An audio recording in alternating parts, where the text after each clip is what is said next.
What's up, guys? We got a special one today. We're doing a little bit of PC build here. Today we're replacing my RAM chip.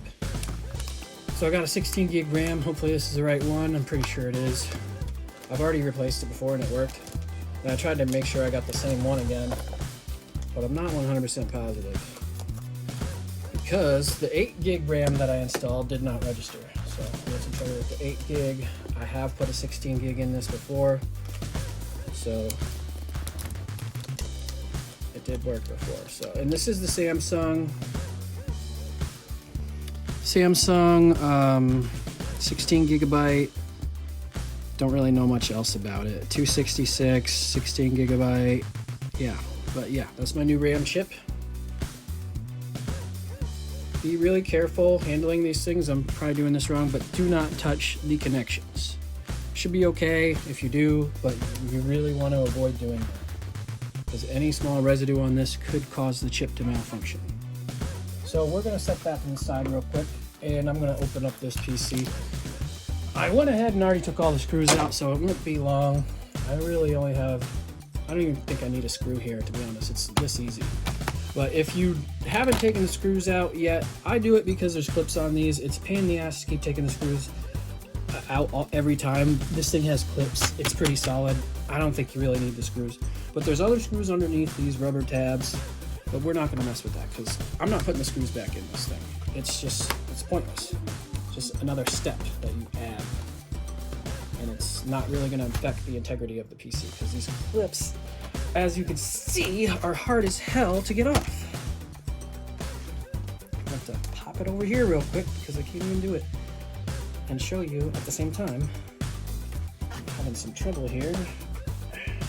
There, I got it. Alright, so this pops off. You want to make sure you go all the way around it because it'll snap right off or break the clips. Alright, so here's what we're looking for.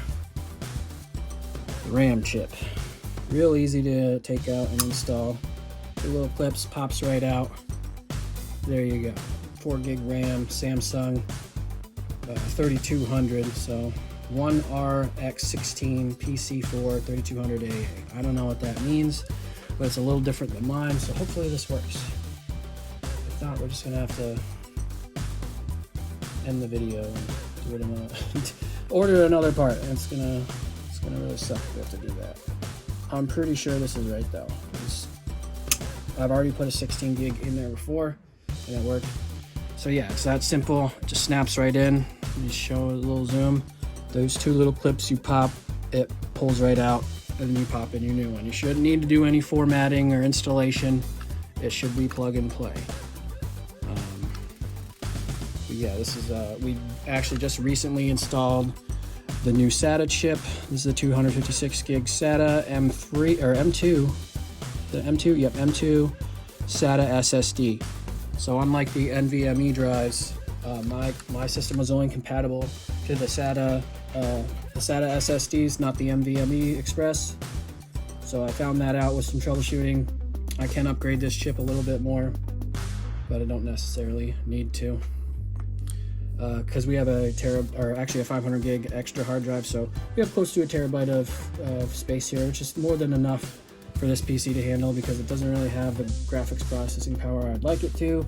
So it's not like I'm getting into any next gen gaming or anything. Mostly going to be, games within the past,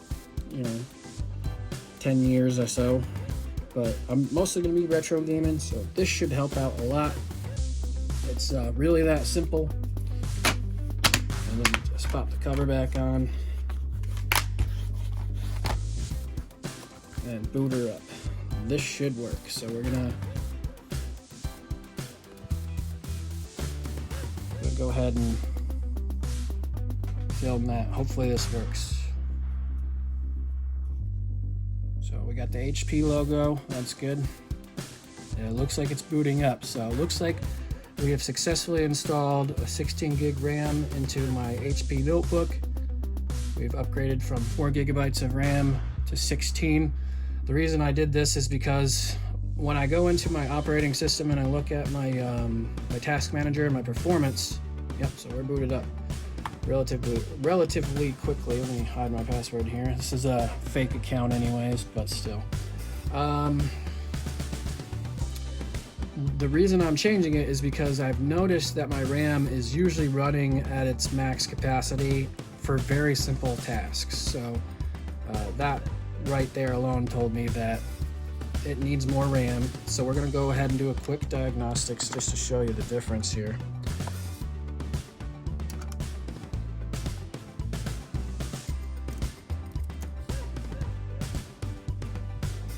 Go to Task Manager.